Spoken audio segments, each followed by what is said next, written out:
로마서 11장 33절부터 36절까지 말씀입니다. 우리 같이 읽도록 할까요? 앞에 말씀이 열려져 있으니까요. 우리 같이 읽겠습니다. 시작. 깊도다 하나님의 지혜와 지식의 풍성함이요 그의 판단은 헤아리지 못할 것이며 그의 길은 찾지 못할 것이로다. 누가 주의 마음을 알았느냐?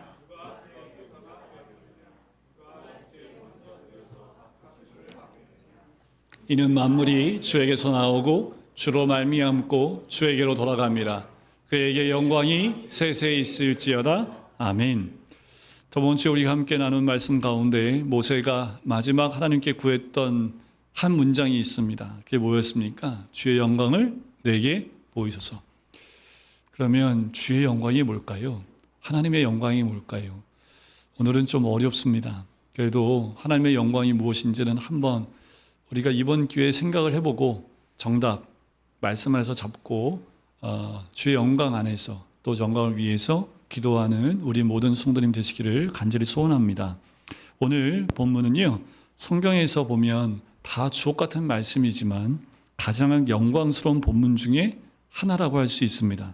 사도 바울이 구원의 교리를 로마서 1장 16절부터 오늘 본문 11장 마지막 부분까지 설명합니다. 그리고 하나님의 영광을 찬송하지 않을 수 없었어요. 그래서 11장 마무리에 소명이라는 부분을 또 마지막 찬양이라는 부분을 33절부터 36절까지 기록하고 있는 거지요. 너무나도 위대하신 하나님의 부요하심과 지혜와 지식이 드러난 구원의 교리를 쭉 적어 내려가다가 드디어 그 놀라운 계시의 비밀로 인하여 하나님을 찬양하는 겁니다. 찬양 안 할 수가 없어요. 사도 바울만큼 하나님을 깊이 알고 하나님의 계획과 뜻을 아는 사람이 없을 정도입니다. 사도 바울은 그만큼 지혜가 있었고 지식이 있었고 하나님께서 깨닫게 하시는 은혜가 있었지요. 사도 바울조차 로마에 편지를 쓰면서 이 구원의 교리를 쭉 풀어내면서 자기도 모르게 자기 안에서 이 놀라운 은혜에 감복할 수밖에 없었던 거지요. 사도 바울로 하여금 하나님을 찬송하지 않을 수밖에 없었던 것은 복음의 계시 안에서 나타난 하나님을 아는 지식 때문에 그렇습니다. 그는 하나님의 구원의 놀라운 계획과 방법을 깨닫고 하나님을 찬송한 거예요. 깨달아야 알아야 찬송할 수 있습니다. 알지도 못하는 찬송할 수 없고요. 깨달지도 못하는 것을 찬송할 수 없지요. 하나님과 하나님께서 행하신 일을 아는 지식이 없이 하나님을 찬송할 수 없습니다. 마찬가지로 하나님을 알지도 못하면서 믿는다라는 것은 말이 안 돼요. 하나님이 어떤 분인지 알지도 못하는데 그냥 무턱대고 믿는다? 그 믿음은 오래가지 못합니다. 우리가 하나님을 알아가는 것, 믿음을 가지고 있는 모든 사람들이 가져야 될 욕구이며 또한 다른 거에는 욕심을 안 내더라도 하나님을 알아가야겠다라는 그 욕심은 모든 그리스도인들이 가져야 될 가장 중요한 욕심이기도 하지요. 오늘 본문을 성령이라고 합니다. 성령은 영어로 보면 독설로지라고 합니다. 독설로지. 이거 발음이 좀 어렵더라고요. 이게 헬라 말에서 나온 건데요. 영광이라는 독사라는 헬라 말과 로고스 있죠. 이게 말씀이잖아요. 이 두 단어가 합쳐서 만든 그 단어가 이 독설로지라고 하는 이 영어에서 성령이라는 이 단어인데 이거를 한국말로 바꾼다면 영광론이라고도 바꿀 수 있는 내용입니다. 우리가 예배를 시작할 때 부르는 찬송을 성령이라고 보통 얘기하지요. 삼위 하나님을 송축하고 찬송함으로 우리는 다 하나님 앞에 또 하나님께 나아가게 되는 거지요. 그 33절에 보면 깊도다 하나님의 지혜와 지식의 풍성함이요 그의 판단은 헤아리지 못할 것이며 그의 길은 찾지 못할 것이로다. 사도 바울이 하나님의 지혜와 지식의 그 부요함이 깊다고 탄성을 지르는 거예요. 좀 전에도 말씀을 드렸지만 사도 바울이 깨닫고 나니까 이거는 감당할 수 없는 거예요. 정말 여러분들 그거 있죠. 너무 감복받으면 여러분들 그랜드 캐년이나 아니면은 막 폭포나 그 장관이라고 하잖아요. 그 자연의 장관 앞에 딱 서도요 말을 못해요. 우와 하면서 그 어마어마한 크기와 어마어마한 자연 환경을 딱 보면서도 우리가 탄성을 지르는 것처럼 우리가 하나님을 알면 더 알수록 하나님의 지혜와 지식의 그 부요함에, 그 풍성함에 탄성을 지를 수밖에 없다라는 거지요. 33절이 사도 바울의 그런 탄성과도 같은 겁니다. 다시 말하면 이건 이런 거예요. 깊도다 하나님의 부요함과 지혜와 지식이요 라고 따로따로 분리해서 읽을 수도 있지요. 부요함은요, 본래 하나님의 은혜와 자비의 무궁하심과 관련이 있기에 이렇게 읽혀지는 것은 전혀 이상함이 없습니다. 하나님의 지혜와 지식은 하나님께서 구원을 이루시는 방법의 지혜와 전지한 지식을 가리킵니다. 그리스도의 성육신과 십자가의 죽으심, 부활, 승천, 이 모든 것을 어떻게 어떤 존재가 계획하고 이해할 수 있겠습니까? 하나님의 지혜의 무한 광대하심이 아닐 수 없는 거지요. 이걸 계획하시고 이걸 이루어내시는 하나님의 그 광대하심과 지혜로움과 그 지식은 어느 누구도 준비할 수 없고 또 어느 누구도 이걸 예비할 수 없는 하나님만이 가지고 계신 지식인 거지요. 모든 것을 완벽하게 준비하신 시간도 타이밍도 그리고 모든 것, 그 상황과 환경과 모든 것도 완벽한 타이밍에 완벽한 하나님의 계획하심 가운데 그 지식의 깊이와 풍성함이 가득 채워졌다라는 거지요. 그래서 오늘 34절과 35절에 부정적 답변을 유도하는 세 가지 질문을 합니다. 누가 주의 마음을 알았느냐라는 거지요. 그리고 누가 그의 모사가 되었느냐. 누가 주께 먼저 드려서 갚으심을 받겠느냐. 아무도 주의 마음을 다 알지 못한다라는 거지요. 아무도 하나님께 어떤 충고도 드릴 수 없고 의논할 상대도 아무도 없는 거예요. 그걸 깨달을 수도 없기 때문에 그렇겠죠. 본질적으로 우리는 아무것도 가진 것이 없는 자임을 사도 바울은 이 지혜를 깨닫고 나니까 자기의 무능함을 하나님 앞에서 이렇게 토로한 거지요. 하나님께 아무런 보탬도 유익도 드릴 수 없는 존재라는 거예요. 우리는 하나님 앞에서 말씀을 조금 안다고요? 신앙생활 좀 더 오래 했다고요? 내가 하나님의 뜻을 조금 더 이뤘다고요? 아니요. 우리는 하나님이 원하시는 것 하나도 제대로 이룰 수 없는 부족한 죄인이라는 것을 사도 바울은 알면 알수록 고백할 수밖에 없었다라는 거예요. 그 이후로 사도 바울은 찬송의 형태로 답변을 합니다. 그 마지막 절 36절이죠. 36절 다시 한번 고백해 볼까요? 시작. 이는 만물이 주에게서 나오고 주로 말미암고 주에게로 돌아갑니다. 그에게 영광이 세세에 있을지어다. 아멘. 자, 이게 무슨 의미냐면 하나님이 만물의 근원이십니다라는 그 고백이 만물이 주에게서도 나오고 하나님이 모든 만물을 운영하는 분이시다. 만물이 주로 말미암고 또 하나님이 만물의 궁극적 최상의 목적이십니다라는 의미가 만물이 주에게로 돌아갑니다라는 그 고백입니다. 모든 만물은 하나님 계획대로 무에서 시작되었고 모든 만물의 존재는 하나님의 영광을 위한 것입니다. 그래서 마지막 성경의 끝부분에 영광이 세세토록 그에게 있으리로다. 아멘으로 마무리가 되는 거예요. 자, 이 마지막 말씀의 그 마지막 부분을 중심으로 조금만 더 세부적으로 살펴보려고 합니다.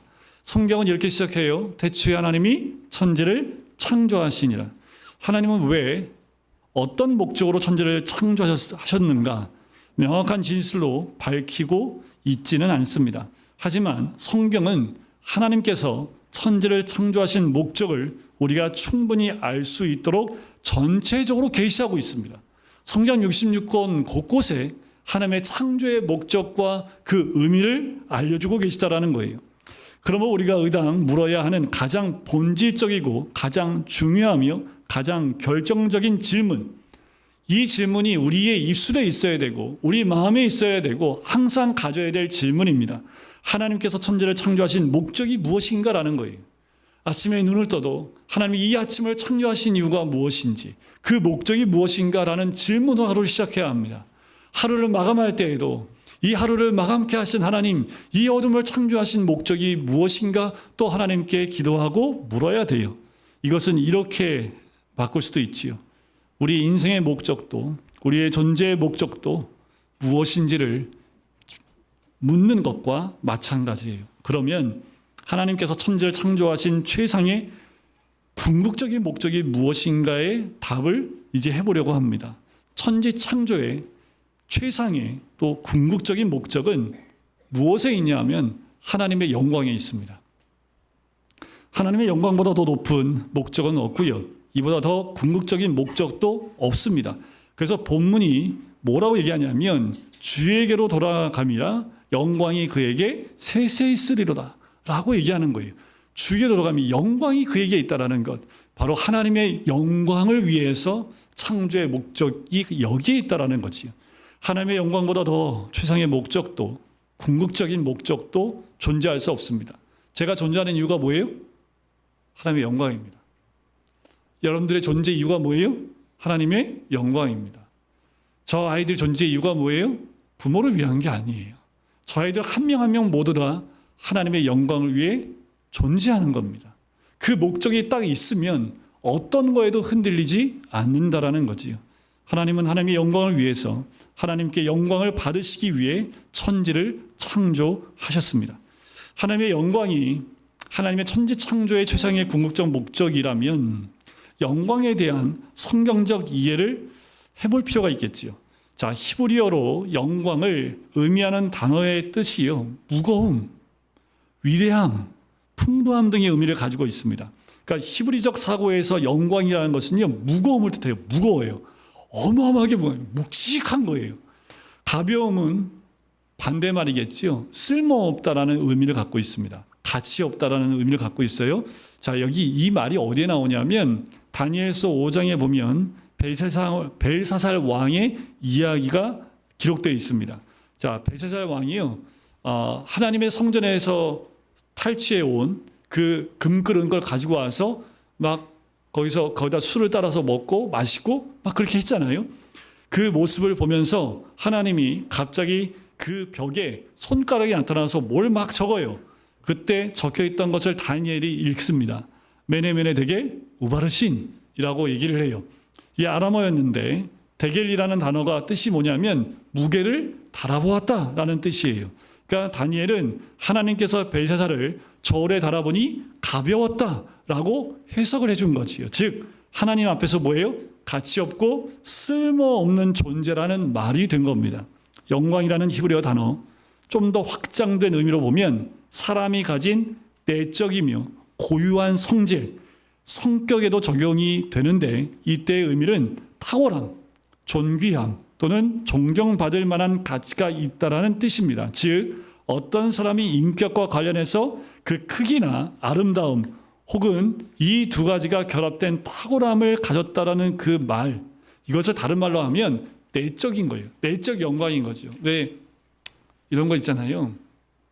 어떤 사람 봤을 때 그 사람이 어떤 사람인지 겉으로 풍기는, 말하고 움직이고 사람을 상대하는 모습을 보면 그 사람의 내면적인 것이 겉으로 드러나는 모습. 그래서 여기에서 그 영광이라는 것은 내적인 영광, 그러니까 내적인 이 영광이 묻어나오는 것을 의미하는 거예요. 그냥 무게만을 뜻하기도 하지만 그 사람의 묵직함, 그 묵직함이 어디서 나와요? 그 내면의 탁월함 가운데, 그 내면의 존귀함 가운데 있다라는 거예요. 그래서 우리 아이들을 키울 때 내면을 채우라는 얘기를 하잖아요. 인격적으로 내면을 더 성숙시켜야 된다라는 그 이야기를 하지요. 그 사람의 영광인 거예요, 그게. 근데 경박한 사람은요, 내면의 영광이 없어요. 그러니까 겉으로 드러나는 게 뭐예요? 자기 거, 내 거라는 거지요. 이렇게 표현하면 좀 그렇지만 나이가 어릴수록, 애기일수록 내 걸 찾는 이유가 아직 이 아이들은 내면적인 것이 완성이 안 돼 있기 때문에 겉으로 드러나는 게 뭐예요? 내 거가 더 많이 드러나는 거지요. 근데 어른이 돼도 계속 내 것만 찾으면요, 그 내적인 것이 가볍다라는 의미를 갖기도 하겠지요. 이런 내적 영광은 밖으로 발산되고 드러나고 전달되는 성향을 가지는데 이런 과정을 통해서 다른 존재가 그것을 알게 된다면 그 지식이나 느낌도 역시 영광이라고 할 수 있는 거예요. 말하자면 영광은 본질상 밖으로 드러나고 알려지고 전달되는 성질이 있다라는 거예요. 자연스러운 거 아닙니까? 내 내면에 채워진 것이 겉으로 드러나는 것이 내가 차단한다고 되는 게 아니지요. 말과 행동으로 내면에 있는 것이 자연히 드러나는 것처럼 하나님의 영광도 마찬가지라는 거예요. 그래서 하나님의 영광을 볼 때 두 가지로 나눠볼 수 있겠지요. 내적 영광과 외적 영광입니다. 이걸 굳이 나눈 거예요.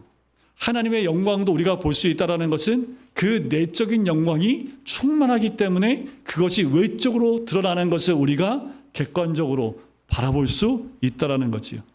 하나님의 내적 영광이란 어렵지 않습니다. 삼위 하나님 안에서 하나님께서 누리시는 영광입니다. 하나님의 내적 영광은 그 자체로 부족함이 없어요. 결함도 없습니다. 한계나 그 어떤 부정적인 요소도 가지고 있지 않은 무한하고 완벽하고 충만한 아름다움, 영광 자체입니다. 하나님의 내적 영광은요, 틈이 없어요. 비어있는 부분이 없습니다. 부적절한 것도 없어요. 흠도 없습니다. 가장 완벽한 영광인 거지요. 그래서 사도 바울이 하나님을 묘사할 때 최상급을 항상 인용합니다. 예를 들면 이런 거예요. 그 은혜의 지극히 풍성함. 에베소 2장 7절에 나오죠. 측량할 수 없는 그리스도의 풍성함. 최상급입니다. 지식에 넘치는 그리스도의 사랑을 알고 그 너비와 길이와 높이와 깊이가 어떠함을 깨달아. 이것도 그 최상급의 표현을 쓰고 있다는 거지요. 사실 인간의 어떤 언어로도 하나님을 표현할 수 없지요. 그러니까 사도 바울도 표현할 수 있는 최고의 자기가 쓸 수 있는 최상급의 언어를 동원해서 쓰고 있지만 그것으로도 하나님의 영광을 다 담을 수 없는 거지요. 다시 말하지만 하나님의 내적 영광은 그 자체로 아무런 부족함이나 결함이나 한계나 그 어떤 부정적인 것도 가지지 않은 무한하고 완벽하며 충만한 아름다움입니다. 이런 하나님의 내적 영광은 하나님의 무한한 지식, 무한한 덕, 거룩, 그리고 무한한 기쁨과 행복으로 구성이 되어 이것은 하나님의 주요한 속성들이기도 합니다. 하나님의 무한한 지식, 그 가운데 있는 하나님의 무한한 지식, 우리가 그 지식은 이해할 수도 없고 깨달을 수도 없겠지요. 무엇보다 하나님께서 하나님 자신을 아시는 지식입니다. 당연히 하나님은 하나님 자신의 지식을 아시지요. 성부께서 성자를 아시고 성자께서 성부를 아시는 무한하고 완벽한 지식입니다. 이건 우리가 이해할 수 없지요. 하지만 그 지식은 완벽합니다. 그러므로 하나님은 영원토록 어떤 부족함도 한계도 없으셨고 완전한 행복과 충만한 기쁨을 누리셨습니다. 이런 점에서 하나님은 완전한 행복과 기쁨의 근원인 거지요. 그럼에도 불구하고 하나님께서는 당신 자신을 피조물에게 계시하기를 기뻐하셨습니다. 그래서 온 천하 창조하신 모든 것에 하나님의 그 영광을 다 기록해 놓으신 거예요. 그 가운데 창조된 것 가운데 하나님의 형상을 담은 인간만이, 이성을 갖고 있는 인간만이 그 영광을 말할 수 있는 거예요. 이게 얼마나 큰 영광입니까? 나무가 하나님의 영광을 어떻게 드러내요? 봄 되면 새싹을 내는 거예요. 그게 영광이에요. 근데 나무가 이게 하나님의 영광이에요 라고 말할 수 있습니까? 없어요. 그냥 모든 천지 말고 동물들도 요즘에 걔가 너무 불쌍한 건 짖지 못하게 걔가 짖음을 통해 하나님께 영광 돌리는 거거든요. 그러니까 걔로 하여금 하나님께 영광 돌리지 못하게 하는 거예요. 그 인간의 욕심입니다. 사람처럼 대우한다고 하지만 동물은 동물다워야지 하나님께 영광이 되지요. 하지만 그 가운데 인간만은 하나님의 이성을 조금 우리에게 주셔서 우리가 깨달을 수 있고 하나님의 영광을 알 수 있는 은혜를 주신 거죠. 이것이 우리를 하나님의 외적 영광으로 인도하는 거예요. 하나님의 영광은 하나님의 내적 영광이 이성적으로 창조된 존재에게 나타나고 하나님의 무한한 충만하심이 피조물에게 전달되는 것을 포함합니다. 그러니까요, 여러분, 우리는 하나님의 영광만 보고 살아야 돼요. 우리는 원래 그렇게 창조됐습니다. 아담과 하와가 창조돼서 그들이 해야 되는 건 뭐냐 하면 모든 것 가운데 있는 하나님의 영광을 보면서 하나님을 마음껏 찬양하고 기뻐하고 즐거워하도록 만들어지고 창조된 것이 인간이에요. 죄를 지음을 통해서 뭐예요? 그게 닫혀버린 거죠. 안 들려요. 안 들어요. 보지도 않아요. 하나님의 영광이 눈앞에 있음에도 불구하고 발견을 못하는 거지요. 그것이 뭐예요? 우상을 섬기는 자들의 표적입니다. 하나님의 영광을 볼 수 없어요. 그러니까 끝없이 뭐예요? 죄만 지으러 다니게 되는 거지요. 하나님의 외적 영광은 피조물이 하나님을 알고 사랑하고 기뻐하는 것과 관계가 있어요. 피조물 가운데 하나님의 형상으로 창조된 인간만이 누릴 수 있는 가장 복된 은혜이기도 하지요. 하나님은 당신 자신을 아는 지식을 인간에게 주기를 기뻐하십니다.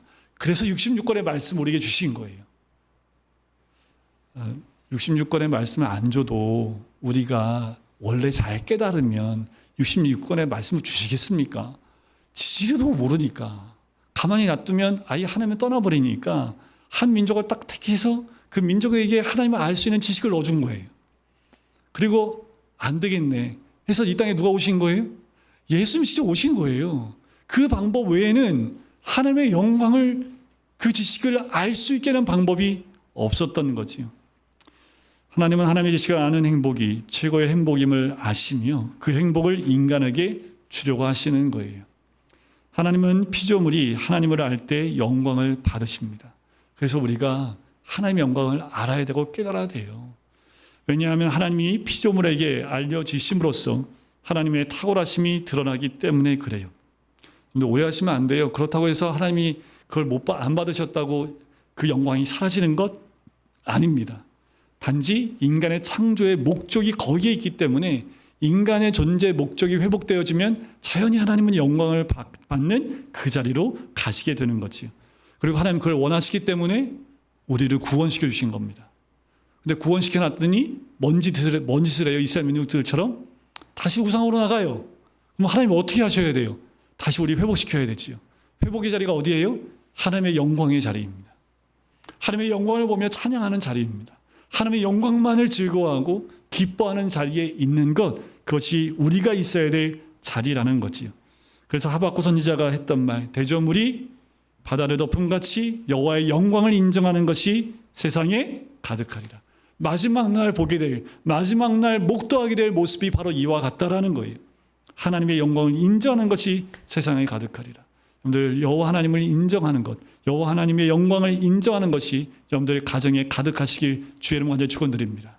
여러분들 만나는 모든 자들에게 여러분들을 통해서 하나님의 영광을 그렇게 인정하는 것이 가득 채워져 있는 모습을 보고 누릴 수 있기를 주의 이름으로 간절히 축원드립니다. 전도는요, 언어로도 하지만 여러분들 그 모습으로 전도하는 겁니다. 근데 이게 다 사라져 버리니까 교회가 이렇게 많은데도 사회가 변하지 않는 거예요. 저를 포함해서 모든 그리스도인이 이 영광 가운데 있지 못하기 때문에 바로 옆에 있는 믿지 않는 사람도 나를 통해서 주를 발견하지 못하는 거지. 누가 죄인이에요? 그 사람들이 죄인입니까? 아니요. 우리가 죄인이지요. 하나님의 영광도 알지 못하고 하나님의 영광을 알 수 있는 기회를 그렇게 줬음에도 불구하고 깨닫지 못하는 우리 죄이지요. 하나님을 제대로 알면 반드시 하나님을 사랑하지 않을 수 없습니다. 그래서 하나님을 알아가는 거예요. 하나님은 이렇게 피조물의 사랑도 받기를 기뻐하십니다. 그 사랑은 하나님을 아는 지식에서 나와요. 알면 알수록 더 사랑하게 되는 분이 하나님이십니다. 하지만 사람은 정반대예요. 사람은 알면 알수록 사랑스러워져요? 아니면 더 멀어지고 싶어져요? 사람은 알면 알수록 가면이 하나 벗겨지면 벗겨질수록 어휴, 저 인간이 저렇게 나한테 대한 게 저런 저유였어? 하면서 사람들은 멀어지게 되지요. 또 사랑하기 힘들어집니다. 하나님은 근데 그렇지 않아요. 가장 완벽하고 충만하신, 측량할 수 없고 영원하며 무한하신 아름다움에 풍성하시기 때문에 하나님을 알면 알수록 사랑스러워지는 것이요. 하나님은 최고의 거룩으로 여기십니다. 하나님을 사랑하는 것이 바로 거룩함이에요. 거룩이 다른 게 아닙니다. 오직 하나님만 사랑하는 것이 거룩입니다. 사실 이것이 율법이 요구하는 모든 것이요. 근데 올해 제가 뽑은 거예요.